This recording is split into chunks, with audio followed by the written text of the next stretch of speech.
Tingin nyo sa aming mga single mom, sa aming mga single parent, uhaw na uhaw? Kailangan kayo? Pwes, sasabihin ko sa'yo, Chris, ng diretsahan.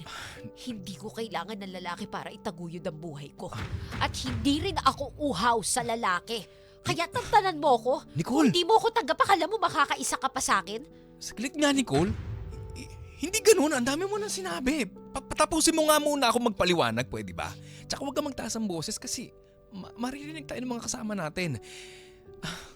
Nicole, unang-una, kinaklaro ko lang sa'yo, nagulat lang ako na meron ka na palang anak kasi hindi mo naman ako na-orient na meron ka na palang diabetiko. Pangalawa, Bakit?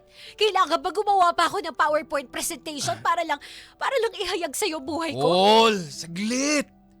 Hindi mo kinakailangan gawin yan. Ang akin lang, nagulat lang ako. Yun lang ang gusto ko malaman mo. Nagulat lang ako, pero hindi porke nagulat ako, hindi ko natanggap na may anak. Hindi ko tanggap. Kung ano meron ka, kung ano nakalipas mo, gusto ko lang klaruhin sa'yo, baliwala sa akin yon. Kasi, Nicole, sa totoo lang matagal na kitang gusto. Ayan, dinidiretso na kita. Matagal na kitang gusto. Gusto mo ko? Oo, kaya, at dahil matagal na kitang gusto, tanggap ko. Kahit ano pa yung nakaraan mo. Tanggap ko kung anong meron ka. Kaya hayaan mo ko mahalin kita. Imposible. Dahil lahat na lalaking dumaan sa buhay ko, isa lang naman ang habol.